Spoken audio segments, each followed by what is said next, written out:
સુરતમાં એક મહિલા ઓટો રિક્ષામાં બેગ ભૂલી ગઈ હતી. આ બેગમાં સોના ચાંદીના દાગીના ગણતરીના કલાકોમાં શોધી કાઢ્યા હતા, જે મહિલાને પરત સોંપતા ઉધના પોલીસ સ્ટેશન સર્વેલન્સ ટીમે જહેમત ઉઠાવી હતી.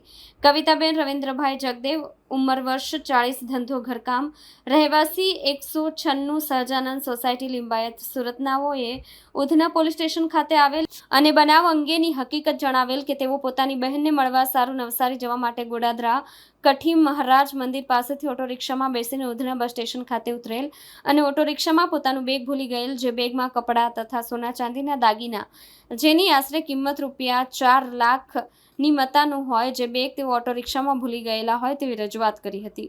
ઉધના પોલીસ સ્ટેશનના surveillance police sub inspector M. K. Ishrani નાઓના નેતૃત્વમાં સર્વેલન્સ સ્ટાફના માણસો, unarmed head constable Manmohan Shivnarayan તથા unarmed police constable Bhaveshbhai Dulabhai તથા નાગેન્દ્ર શ્રી રાજેન્દ્ર સિંહ નાઓએ ઉધના પોલીસ સ્ટેશન વિસ્તારના જ સીસીટીવી કેમેરા ચેક કરીને મહિલા જે ઓટો રિક્ષામાં બેસેલ તે ઓટો રિક્ષા શોધી કાઢી મહિલાની ખોવાયેલ બેગ તેમજ બેગમાં રહેલ સોના ચાંદીના કિંમતી મુદ્દામાલ ગણતરીના સમયમાં શોધી કાઢી ખૂબ જ સારી અને પ્રશંસનીય કામગીરી કરેલ છે.